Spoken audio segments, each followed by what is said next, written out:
Fala pessoal, bem-vindo a mais um vídeo.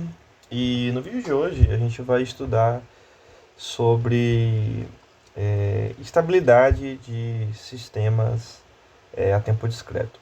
E a gente vai começar aqui por estabilidade assintótica, tá?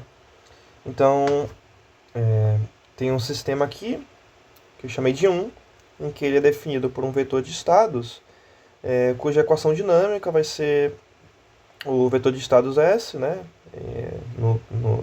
No tempo imediatamente seguinte, é definido pela transformação de uma matriz dinâmica A aplicada ao nosso vetor de estados no tempo anterior. E vou dizer também que esse vetor de estados no tempo inicial é dado por S0, em que S pertence ao Rn e a nossa transformação, nossa matriz dinâmica, pertence ao Rn por N. E a gente viu que caso a gente deixe esse sistema evoluir a partir de algum estado não nulo, a solução dessa equação dinâmica vai ser o nosso Sn, é igual a nossa transformação linear A aplicada n vezes sobre esse estado inicial, certo? Então, uma forma intuitiva da gente definir o que é estabilidade é o seguinte: o nosso sistema 1 ele é assintoticamente estável se no limite, né, conforme o nosso tempo progride, o nosso vetor de estados ele converge para o estado nulo. Isso para qualquer estado inicial diferente de zero. Naturalmente, essa definição ela não é criteriosa, porque a gente teria que averiguar todas as possíveis combinações, possibilidades de estado inicial. Isso não é criterioso, isso é infactível de fazer, então a gente precisa de outro critério. E para isso tem um teorema que a gente já viu anteriormente no curso, que é esse teorema dos autovalores, né? Ou seja, o nosso sistema 1 ele é assintoticamente estável se e somente se todos os nossos lambdas, né, nossos autovalores da matriz A tem módulo menor do que 1. Beleza? Então o nosso intuito é demonstrar isso daqui formalmente. Então tá. No curso a gente já viu que existem algumas transformações importantes, porque a matriz A ela é uma matriz arbitrária, então naturalmente a gente consegue ver interações entre estados, nível de acoplamento, então ela não é tão eficiente para a gente analisar toda a evolução do nosso sistema do ponto de vista de estabilidade. Então vamos pegar aqui um caso geral, certo? Então vamos pegar aqui um caso geral.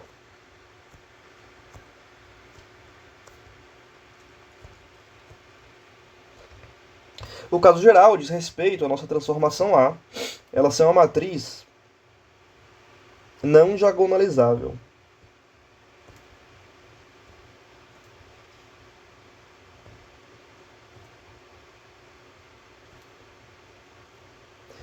Se ela não é diagonalizável, faz sentido a gente aplicar uma transformação que seja eficiente, certo? E a gente já viu uma transformação no curso que ela diz respeito ao uso dos nossos autovetores generalizados de A. E a gente já sabe que essa transformação ela recai numa matriz de Jordan, certo? Então só vamos aplicar aqui, tá? Vamos escrever aqui que a gente vai pegar o nosso vetor transformado e a gente vai defini-lo como através dessa transformação P aplicado ao nosso vetor original. E a nossa matriz A, né, o retorno para a matriz A, né, a partir da matriz de Jordan, é assim. Beleza? Então só vou escrever aqui que a gente consegue obter essa matriz P. Ela é obtida através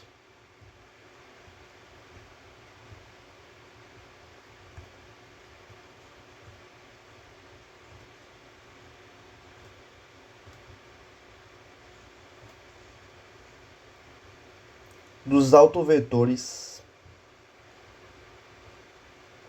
generalizados de A.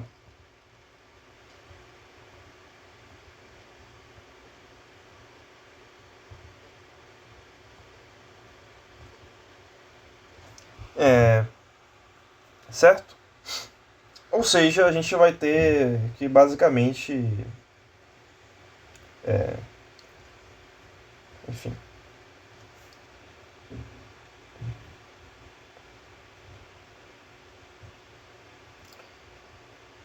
satisfazer essa equação aqui. Tá bom?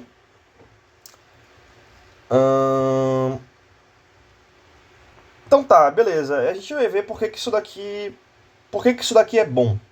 Vamos seguir o desenvolvimento. Porque o que acontece agora, né? Vamos lembrar da nossa equação inicial, a nossa solução inicial, que é o nosso S de n é igual ao nosso A elevado a n de S0. Abrindo isso daqui, a gente vai ter P a menos 1, nossa matriz de Jordan, P elevado a n, S0. Certo? Agora imagina, né? Vamos pensar um pouquinho aqui nessa potência dessa matriz aqui, certo? Sempre que eu pegar essa matriz aqui e colocar ela aqui do lado para fazer a multiplicação, percebe que esse P a menos 1 da esquerda sempre vai formar uma identidade com esse P da direita? Então, naturalmente, esse produto, né, essa concatenação desse produto, não vai criar uma potência de P, né? O P da esquerda sempre vai cancelar com o P da direita. Então, só vai sobrar uma potência aqui para nossa matriz J. Certo? Em outras palavras, isso daqui está sendo igual a P menos 1, vou colocar um espaçozinho maior aqui. P a inversa de P, né? J elevado a N, P, estado inicial. Certo? E aqui o nosso S de N. Então, intuitivo aqui, a gente multiplicar a esquerda, ambos os lados, por P. Certo? Porque dessa maneira, aqui vai surgir o nosso vetor transformado. Aqui vai virar identidade, né? Não vou nem escrever. Então aqui vai sobrar o j elevado a n e aqui também vai sobrar o nosso vetor transformado inicial. E por que isso daqui é importante? Porque a nossa matriz J, a matriz de Jordan, né, ela é uma matriz bloco diagonal. Ou seja, ela é formada por blocos, cada bloco é associado a um alto valor. Então vou ter aqui um J1, J2, até JQ, e os demais elementos são nulos. Ou seja, o que a gente ganhou aqui? Do ponto de vista de estabilidade, a gente está pegando uma matriz arbitrária e está transformando numa matriz que ela corresponde a blocos de Jordan que eles só existem na diagonal principal. Ou seja, para a gente, do ponto de vista de estabilidade, se a gente entender o que acontece com cada bloco de Jordan, a gente já matou a charada para o que acontece no sistema como um todo. Não precisamos avaliar toda a matriz, né? Mas do ponto de vista computacional, o que a gente está analisando é algo muito mais central. A gente está analisando um bloco de Jordan associado a um respectivo alto valor. Certo? E cada bloco de Jordan, obviamente, chamado JI, ele é escrito como onde a diagonal principal é composta do alto valor respectivo, as diagonais abaixo das diagonais principais nula, né? E as super diagonais valem 1 a princípio. Certo? Para poder abarcar o valor repetido e tudo mais. Então eu vou escrever isso daqui de outra maneira, só para a gente ficar mais claro o que acontece. Já que a matriz Jordan é uma matriz bloco diagonal, o que isso daqui fala na prática é que o nosso vetor transformado, ele está sendo basicamente, a gente pegar uma matriz diagonal, então aqui J1, J2, vou escrever aqui embaixo, né?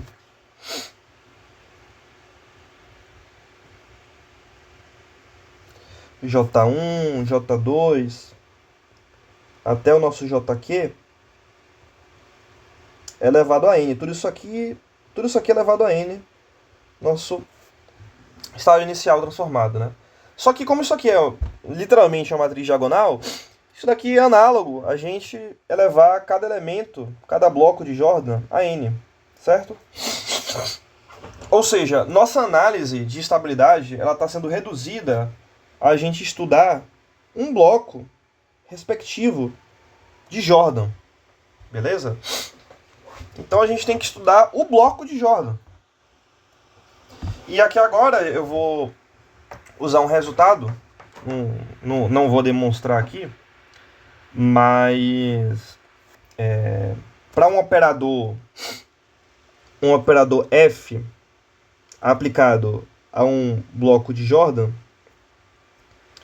isso daqui vai gerar uma matriz para a gente em que a primeira linha é basicamente os elementos da série de Taylor, né? Então só vou escrever aqui, por exemplo, sei lá, elemento 1, só para não escrever os elementos, né? Tipo, série de Taylor, gente. Elemento 1, elemento 2, elemento 3, até chegar enfim, o termo genérico de uma série de Taylor, né? Seria 1 sobre MI, esqueci de falar, né?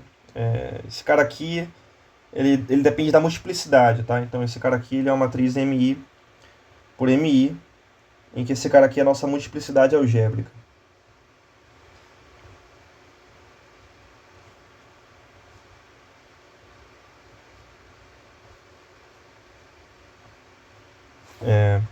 Beleza?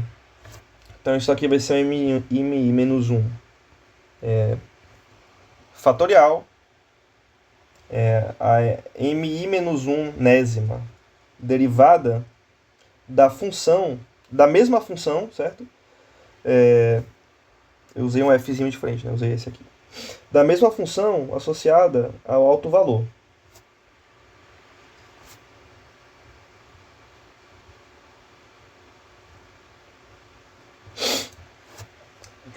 De tal maneira, deixa eu apagar isso aqui, que todos os elementos das diagonais associadas ao elemento da linha são iguais, ou seja, toda essa diagonal aqui ela vale E1, toda essa diagonal aqui ela vale E2, toda essa diagonal aqui ela vale E3 e toda essa diagonal aqui vale esse cara aqui, certo? E todos os demais elementos das diagonais inferiores são nulas, certo?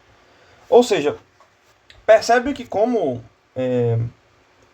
pensar em forma de Jordan reduz o trabalho, porque várias entradas acabam sendo zeradas e as nossas análises elas reduzem a análise de diagonais, certo?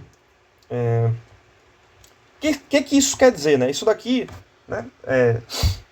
Se a gente fosse substituir isso daqui, né? Esse cara aqui seria o nosso JI elevado a N. E aí esse cara daqui, ele transformaria no nosso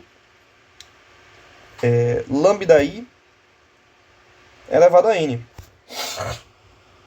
Certo? Ou seja, o que a gente pode escrever aqui, né? As entradas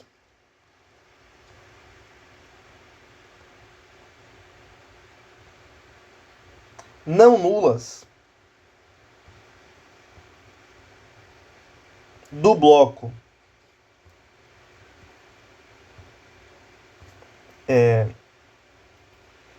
JI elevado a N, todos esses caras aqui têm forma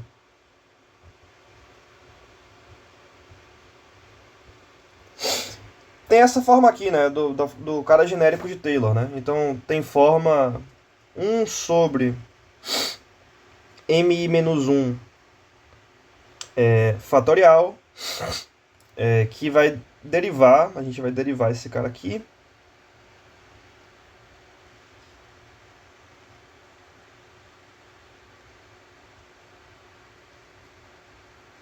A gente vai derivar esse cara aqui, certo? E aí, analisando o que ocorre simplesmente com essas entradas não nulas, a gente vai conseguir entender o que ocorre com o estado, né, conforme ele progride. Porque, vamos lá, né, o que acontece quando a gente desenvolve esse cara aqui, né? Vai ter uma constante aqui, né, 1 sobre mi menos 1 fatorial. E quando a gente começa a derivar esse lambda i, né, como é que fica, né? Primeiro, regra do tombo, cai o n, certo? E aí tira uma daqui, fica n menos 1. Quando a gente deriva de novo, vai cair de novo o n menos 1. Aí depois vai cair o quê? Depois vai cair o n menos 2, né? Tudo isso daqui até chegar, né? Até chegar no nosso n, até o mi menos 1, né? Então já vou colocar até o menos 2 aqui, sei lá. Menos 2. E aqui a quantidade de vezes que a gente derivou, né? Então vai ser n menos mi menos 1. Meu Deus, travou minha caneta. Aí. Certo? Então todos esses caras aqui vão ter esse formato aqui, que a gente pode escrever como sendo basicamente uma constante vezes um polinômio de n, né? Esse polinômio aqui, a depender da entrada, ele vai ter... então, por exemplo, aqui, né? Aqui é correspondente ao n igual a 0. Aqui é correspondente ao n igual a 1. Aqui é correspondente ao n igual a 2, certo? Então, essa ordem aqui vai até o mi menos 1. Então, vamos supor que isso aqui é um polinômio de ordem L. E vai sobrar o nosso lambda i aqui, que ele vai ter ordem n, né? Também vai... Só que vai depender de L. Então, n menos a ordem L.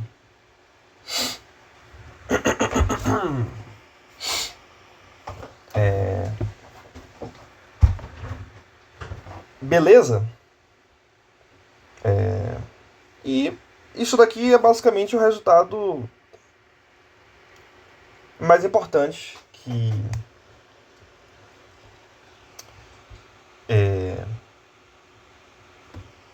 a gente pode chegar agora, porque... no caso aqui só seria um n, né? Perdão.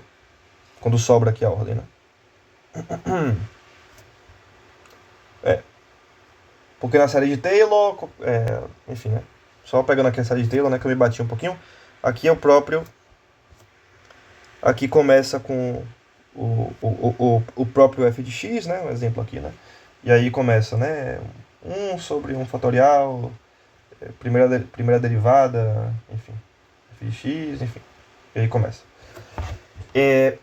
Tá. E aí a gente tem esse resultado aqui, e o que acontece, né? Vamos separar isso daqui em módulo e fase. Então, as entradas não nulas, né? Então,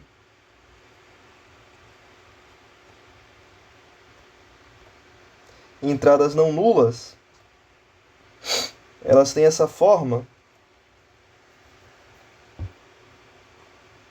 Aí eu vou ter um polinômio, função de n. Aqui eu vou colocar o módulo de lambda i.